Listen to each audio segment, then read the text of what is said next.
प्रत्येक वर्षी हजारो मुलांचं या 8 चुका केल्यामुळे त्यांची सीट कॅन्सल होते किंवा त्यांना एखादं खूप चांगलं कॉलेज मिळणार असतं पण ते त्यांना मिळत नाही.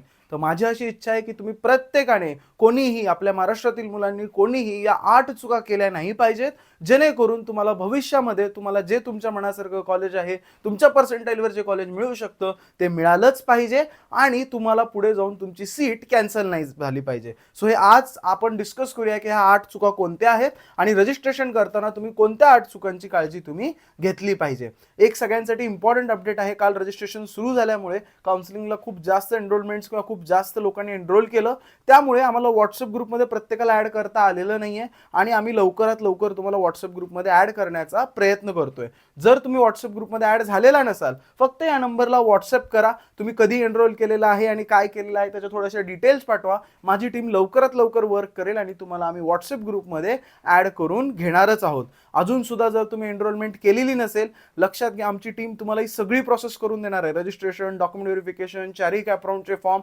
सगळीच्या सगळी प्रोसेस आम्ही करून देणार आहेत. आणि अजून सुद्धा तुम्ही एनरोलमेंट केलेली नसेल, लवकर करून घ्या, कारण आजपासून आम्ही सारथी प्लस जे ऑलरेडी एनरोल्ड आहेत त्यांचं रजिस्ट्रेशन सुद्धा सुरू केलेलं आहे. आज स्लॉट वाईज आम्ही त्यांचे रजिस्ट्रेशन करून देतोय. सो अजून लेट करू नका, लवकरात लवकर एनरोल करा, जेणेकरून आपल्याला तुमचंही रजिस्ट्रेशन लवकर करून घेता येईल आणि तुमच्यासाठी पर्सनलाइज कॉलेज लिस्ट आपल्याला बनवता येणार आहे. सो जर तुम्ही रजिस्ट्रेशन करताय तर कोणत्या 8 चुका आहेत ज्या आपल्याला करायच्या नाहीयेत मी ते तुम्हाला सांगतो. सो रजिस्ट्रेशन करताना सगळ्यात पहिली चूक मुलं करतात ते म्हणजे रॉंग डॉक्युमेंट व्हेरिफिकेशन. मी तुम्हाला उदाहरणासकट सांगतो की काय झालं होतं की एक माझ्याकडे लास्ट टू लास्ट इयर श्रावणी नावाची मुलगी होती, कोल्हापूर साईडची ती मुलगी होती. तिने काय केलं, तिच्याकडे कास्ट व्हॅलिडिटी नव्हतं. ओके, कास्ट व्हॅलिडिटी नसल्यामुळे तिने काय केलं, तिची रिसिप्ट अपलोड केली. आता रिसिप्ट अपलोड केल्यावर डॉक्युमेंट व्हेरिफिकेशन जो कोण करतो, जो फिजिकली व्हेरीफाय करतो, त्याने तिथे लिहिले पाहिजे की याने रिसिप्ट अपलोड केलेली आहे. ओके, पण त्या जे कोणी ऑफिसर होता त्यांनी काय केलं की त्यांनी तिथे टिक करून दिले की कास्ट व्हॅलिडिटी आहे. आता श्रावणीला काय वाटलं की ठीक आहे बाबा, चांगली गोष्ट आहे, मी कास्ट सर्टिफिकेट दिलं होतं पण माझं कास्ट व्हॅलिडिटीचं काम निघून गेलं. सो ती पण रिलॅक्स झाली आणि तिनं हा काय असा विचार केलेला नव्हता की पुढे जाऊन तिला त्रास होईल. नंतर काय झालं, तिचं डी.वाय. पाटील अकुर्डी इथे ऍडमिशन झालं होतं.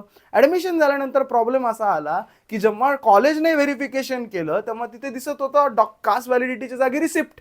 कॉलेज जेव्हा डॉक्युमेंट अपलोड ओपन करून बघतं तेव्हा तिथे दिसत होतं की तिथे रिसिप्ट दिसत होती, डॉक्युमेंट दिसत नव्हता. कॉलेजने तिची सीट कॅन्सल केली होती बाळांनो. त्याच्यामुळे लक्षात घ्या, डॉक्युमेंट व्हेरिफिकेशन करणं ही आपली जबाबदारी आहे. डॉक्युमेंट कोणता अपलोड झालाय काय नाही, त्याच्यामध्ये जर काही चुकलं असेल आणि जरी तुमच्या व्हेरीफाईंग ऑफिसरने त्याला करेक्ट केलं असेल तरी त्याला बरोबर करून घेणं ही आपली जबाबदारी आहे. तिचं ऍडमिशन आम्ही नंतर सीईटी सेलमध्ये ओळख काढून पुन्हा हे सगळं करून केलं, पण शेवटी तिथे खूप त्रास झाला आणि तिचं ऍडमिशन कॅन्सल सुद्धा होऊ शकत होतं. कारण ऑफकोर्स कास्ट व्हॅलिडिटीच्या जागी रिसिप्ट दिसत होती, तिथे व्हेरीफाईड दिसत होतं, ऑफिसरने व्हेरीफाय केलेलं होतं, ऑफिसरने काही ती चूक कबूल केली नाही आणि नंतर पुढे जाऊन तो खूप त्रास तिला भोगावा लागला.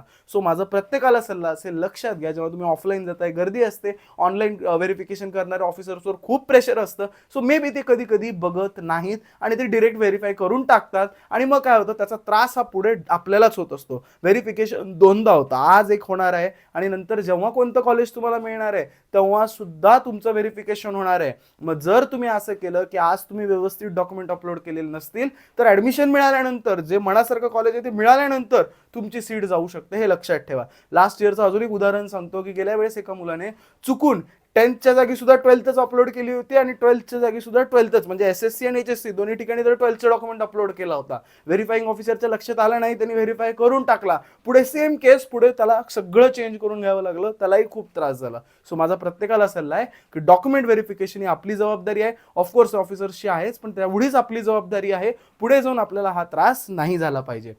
इंजिनिअरिंग रजिस्ट्रेशनच्या वेळेस दुसरी सगळ्यात मोठी चूक जी मुलं करतात ते म्हणजे स्पेलिंग मिस्टेक. लक्षात घ्या, माझं स्पेलिंग जसं काही एचएससी बोर्डवर आहे तसं तिथे असलं पाहिजे. जर तुमचं स्पेलिंग मिस्टेक थ्रूआउटली तुमच्या डॉक्युमेंट्स चुकत असेल तर जेव्हा तुम्ही इंजिनिअरिंगमध्ये ऍडमिशन घ्यायला जाल त्या व्हेरिफिकेशनच्या वेळेस किंवा आत्ता सुद्धा तुमचा डॉक्युमेंट रिजेक्ट होऊ शकतो आणि ही स्पेलिंग मिस्टेक पुढे तुमच्या करिअरमध्ये कंटिन्यू होते. सो प्रत्येकाने लक्षात घ्या की ही दुसरी चूक कोणीही करायची नाहीये. स्पेलिंग मिस्टेक, स्पेलिंग्स आईचं, वडिलांचं, तुमचं किंवा जे काही तुम्ही डिटेल्स देताय ते एकूण एक क्रॉस व्हेरीफाय करायचं आहे, त्याच्यामध्ये एकही स्पेलिंग चुकला नाही पाहिजे, याची काळजी तुम्हाला घ्यायची आहे. तिसरी महत्त्वाची चूक जी मुलं इंजिनिअरिंगच्या रजिस्ट्रेशनच्या वेळेस करतात ती म्हणजे आहे HSC प्रमाणे नाव न टाकणे. तिथे क्लिअरली मेन्शन केलेलं आहे की HSC म्हणजे 12th प्रमाणे तुमचं नाव टाकायचं. CBSEचा फॉर्मॅट वेगळा आहे, ICSCचा फॉर्मॅट वेगळा आहे, आपल्या महाराष्ट्र बोर्डाचा फॉर्मॅट वेगळा आहे. सो तुमचं 12thचं सर्टिफिकेट ओपन करा, त्याच्यावर जसं काय नाव लिहिलेलं आहे तसंच तिथे तुम्ही टाकलं पाहिजे. ज्याच्यात काही चूक असेल तर तेही तसंच पाहिजे, तसं स्पेलिंग सुद्धा सेम पाहिजे. आणि फॉर्मॅट, उदाहरणार्थ आता माझं नाव यश विवेक आराध्य येतं, पण 12वीच्या डॉक्युमेंट्सवर कसं येतं, आराध्य यश विवेक, सरनेम पहिले येतं. सो तुमच्या 12thच्या डॉक्युमेंटवर जसं काही नाव दिलेलं आहे तसं टाकणं मॅन्डेटरी आहे, कारण ह्या चुकीमुळे कित्येक मुलांचे पुढे जाऊन डॉक्युमेंट रिजेक्ट होतात आणि सगळंच्या सगळी मिळालेली सीट ही कॅन्सल होते. चौथी चूक जी मुलं इंजिनिअरिंग रजिस्ट्रेशनच्या वेळेस करतात ते म्हणजे चुकीचा ईमेल ID देणे किंवा मोबाईल नंबर जो ऍक्टिव्ह नाहीये तो देणे.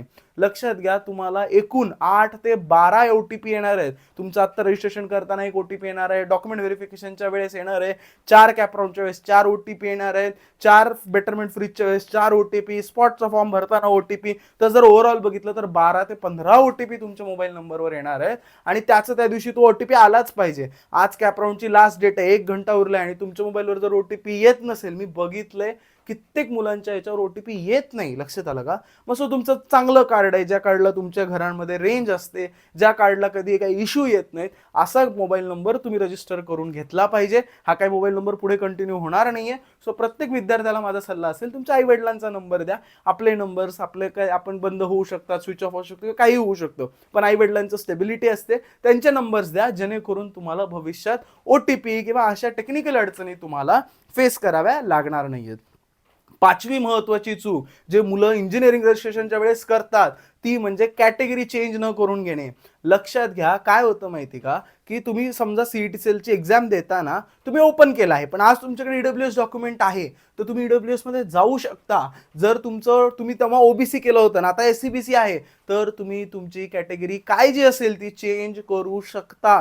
मुलांना माहीत नसतं, त्यामुळे मुलं काय करतात, मी CET हे टाकलं होतं मग आता इथे पण तेच टाकलं पाहिजे, अशातला भाग नाहीये. आत्ता आपण ही कॅटेगरी चेंज करू शकतो, त्याच्यामुळे या प्रोसेसचा तुम्ही फायदा घेतला पाहिजे, जेणेकरून तुम्हाला जे काही बेस्ट टू बेस्ट कॉलेज तुमच्या रिझर्वेशनच्या फायद्यामुळे मिळणार असेल ते तुम्ही मिळवून घेतलं पाहिजेच. सहावी महत्वाची चूक जी मुलं इंजिनिअरिंग रजिस्ट्रेशनच्या वेळेस करतात म्हणजे इम्पॉसिबल डॉक्युमेंट्स. काय होतं माहिती का, CET सेल तुम्हाला काही ना काही डेडलाईन्स देत असतं की तुमच्याकडे कास्ट व्हॅलिडिटी नाहीये, रिसिप्ट अपलोड करा, EWS सर्टिफिकेट नाहीये, रिसिप्ट अपलोड करा, किंवा तुमच्याकडे काही डॉक्युमेंट नसेल तर त्याचा रिसिप्ट अपलोड करा. पण मुलं काय करतात, त्यांना माहित असतं की व्हॅलिडिटी माझी येणारच नाहीये, माझं EWS सर्टिफिकेट बनतच नाहीये, तरी रिसिप्ट अपलोड करून देतात. त्यांना वाटतं आता व्हेरिफिकेशन होऊन जात आहे, पुढचं पुढे बघू. असं होत नसतं. ज्या दिवशी सरकारची मुदत संपते, जर 4थ्या राऊंड पर्यंतची मुदत दिलेली असेल आणि तुम्हाला त्या कॅटेगरी थ्रू सीट भेटली असेल, ती सीट तुमची डायरेक्ट कॅन्सल होते, जरी ती COEP ची असली तरी. त्यामुळे लक्षात घ्या, जर तो डॉक्युमेंट बनणारच नसेल, ते होणारच नसेल, तर उगीच कॅटेगरीच्या मागे पळू नका. हा, जर चान्स आहे, 1% चान्स आहे, नक्की रिसिप्टवर ऍडमिशन करा. पण जर तुम्हाला माहिती आहे की तो डॉक्युमेंट बनणार नाहीये, तर इम्पॉसिबल डॉक्युमेंटच्या मागे पळण्यात काहीही अर्थ नाहीये. सातवी आणि खूप लोक करतात अशी चूक इंजिनिअरिंग रजिस्ट्रेशनच्या वेळेस म्हणजे JEE रिझल्ट न अपलोड करणे. लक्षात घ्या, मुलांना काय वाटतं की मला JEE मध्ये कमी आहेत, 30 आहेत, 35 आहेत, 50 आहेत, 70 आहेत, मग मी कशासाठी JEEचा रिझल्ट अपलोड करू, मला तिथून मिळणारच नाहीये, मी JEEचा रिझल्ट अपलोड केला तर माझा रँक कमी होईल. लक्षात घ्या, मी गेल्या वेळेस एक उदाहरण तुम्हाला सांगतो. एका कॉलेजमध्ये स्पॉट राऊंड चालू होता आणि तिथे जी जागा उरली होती ती JEE होती. जर JEE जागा उरलेली असेल म्हणजे ऑल इंडिया कोटाची, तर ती ऑल इंडिया कोटालाच द्यावी लागते. तिथे कोणीच मुलगा नव्हता की ज्याला JEE जागा देता येईल, कारण बरेचशी मुलं काय करतात माहिती का, की JEEचं टाकतच नाहीत. लक्षात घ्या, त्यांना वाटतं कमी पर्सेंटाईल आहे, काय उपयोग आहे. लक्षात घ्या, तुम्हाला भविष्यामध्ये स्पॉट राऊंड मध्ये याचा उपयोग होऊ शकतो. भविष्यामध्ये तुम्हाला जर समजा, लक्षात घ्या, JEEचे कट ऑफ हे कमी लागतात CET पेक्षा, त्याच्यामुळे तिकडूनही तुम्हाला नंबर मिळू शकतो. आणि जर मिळालाच तर तुम्हाला सगळ्या सवलती मिळतात, सगळी स्कॉलरशिप मिळते, काहीच अडचण येत नाही. त्याच्यामुळे लॉस काहीच नाही, सगळं प्रॉफिटच आहे. ठीक आहे, त्याच्यामुळे JEEचा रिझल्ट हा अपलोड केलाच पाहिजे. एक जरी पर्सेंटाईल असेल तरी अपलोड करा, यात काहीही तुमचं नुकसान होणार नाहीये. झाला तर फायदाच होईल, पण नुकसान तर नक्कीच काही होणार नाहीये. आणि आठवी आणि सगळ्यात महत्वाची चूक किंवा ज्या चुकीमुळे तुम्हाला हायर कट ऑफ फेस करावा लागतो ते म्हणजे TFWS ला येस करणे. लक्षात घ्या, TFWS ही स्कीम जी आहे ही मेरिटोरियस मुलांसाठी आहे. म्हणजे ही 60 वर्गामध्ये 60 मुलं असतील त्याच्यातले टॉप 3. म्हणजे काय होतं समजून घ्या, टॉप 3 जेव्हा आपण म्हणतो तेव्हा त्याचा कट ऑफ ओपन पेक्षा जास्त असतो. ओपनचा कट ऑफ 96 असेल तर TFWSचा 97 असतो. TFWSचा फायदा काय आहे? एकच आहे की तुम्हाला स्कॉलरशिप मिळते. मग मला सांगा, मुलींना तर ऑलरेडी स्कॉलरशिप आहे 100%. मग मुलींना TFWSला येस करायची गरज आहे का? नाही. SC ST कॅटेगरी TFWSला येस करायची गरज आहे का? नाही. का बरं ओपनचा कट ऑफ फेस करायचा ना? कॅटेगरीमधून ऑलरेडी कट ऑफ कमी असतो, मग ओपनचा कट ऑफ कशासाठी फेस करायचा? उगीच मुलं येस करून टाकतात आणि स्वतःच्या हाताने नुकसान करून घेतात. लक्षात आलं का? त्यामुळे माझा सल्ला आहे की ज्यांना ऑलरेडी 100% स्कॉलरशिप मिळते, उदाहरणार्थ सगळ्या मुलींना 100% स्कॉलरशिप आहेत, मग TFWSला येस करण्यात काय पॉईंट आहे? कॅटेगरी NT1 NT2 NT3 किंवा SBC कॅटेगरी असेल, ऑलरेडी आपल्याला स्कॉलरशिप मिळते, तर TFWSला येस करून का बरं हायर मेरिट आपण फेस करायचं किंवा हायर मेरिटसाठी प्रयत्न करायचा? SC कॅटेगरी असेल, ST कॅटेगरी असेल तर 100% ट्युशन फीस ऑलरेडीच माफ आहे, तर मग TFWSला येस कशाला करायचं? TFWSचा एकच फायदा आहे की तुम्हाला 100% ट्युशन फीस माफ होते, पण ऑलरेडीच मुलींना कॅटेगरीला होतेच. सो TFWSला येस कोण केलं पाहिजे? ज्याला खरंच गरज आहे की मला म्हणजे पैसे ची अडचण आहे आणि मला त्याच्याशिवाय पर्याय नाही, त्यांनी केलं पाहिजे.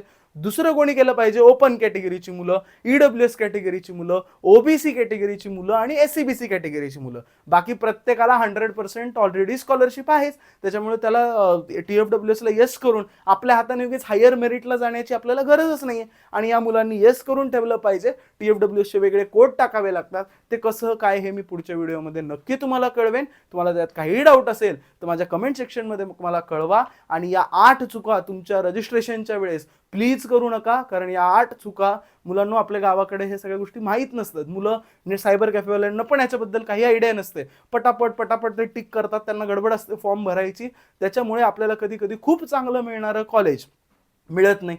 कारण मी काही दिवस तुम्हाला PCCB मिळत होतं, पण तुम्ही सगळे TFWSचे कोड टाकून दिले, कसं मिळेल? तुम्ही डॉक्युमेंट चुकीचा अपलोड केला, तुमच्या तो लक्षात आला नाही, कसं तुम्हाला समजेल? त्याच्यामुळे प्रत्येक मी सांगितलेले हे 8 पॉईंट लक्षात ठेवा, या 8 पॉईंटवर फोकस करा आणि या 8 चुका तुमच्या रजिस्ट्रेशनमध्ये तुम्ही होऊ देऊ नका. बाकी मग तुम्हाला काही अडचण येणार नाही. आणि पुढे काहीही तुम्हाला अडचण आली, काही तुम्हाला व्हिडिओ हवा असेल, मला कमेंट सेक्शनमध्ये कळवा की अजून अशा कोणत्या टॉपिक्सवर तुम्हाला व्हिडिओ हवा आहे, नक्की मी तुम्हाला तो बनवून देणारच आहे. भेटूया आपण नेक्स्ट व्हिडिओमध्ये.